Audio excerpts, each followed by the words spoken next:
AP శాసన మండలిలో current war జరిగింది. వైసీపీ టీడీపీ నేతల మధ్య కరెంటుపై మాటలు తూటాల్లా పేలాయి. కరెంటు ఛార్జీలు పెంచబోమని అధికారంలోకి వచ్చిన కూటమి ప్రభుత్వం సర్దుబాటు ఛార్జీల పేరుతో 15,000 కోట్ల భారం ప్రజలపై వేశారని వైసీపీ ఎమ్మెల్సీ శివరామిరెడ్డి ఆరోపించారు. వైసీపీ ఆరోపణలకు స్ట్రాంగ్ కౌంటర్ ఇచ్చారు మంత్రి గొట్టిపాటి రవికుమార్. తమ ప్రభుత్వం విద్యుత్ ఛార్జీలను పెంచలేదని, భవిష్యత్తులోనూ పెంచబోదన్నారు.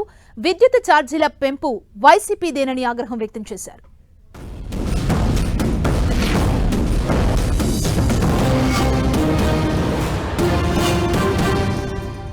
ప్రభుత్వం అధికారంలోకి వస్తే విద్యుత్ ఛార్జీలు ఒక్క రూపాయి కూడా పెంచబోము.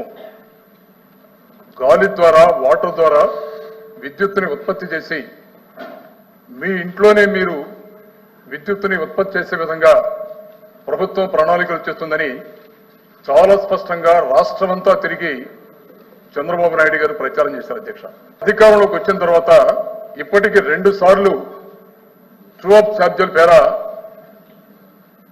రాష్ట్రంలో ప్రజానీకమైన 15,000 కోట్ల పైచిలకు అధికమైనటువంటి భారాన్ని మోపుతున్నారు. అధ్యక్ష, ఇచ్చిన మాట విస్మరించి రాష్ట్ర ప్రజానీకమైన ఇలాంటి భారం మోపడం ఎంతవరకు సమంజసం? విద్యుత్ ఛార్జీలు ఈ ప్రభుత్వం పెంచబోదు. ఈ ప్రభుత్వం దానికి కట్టుబడి ఉంది.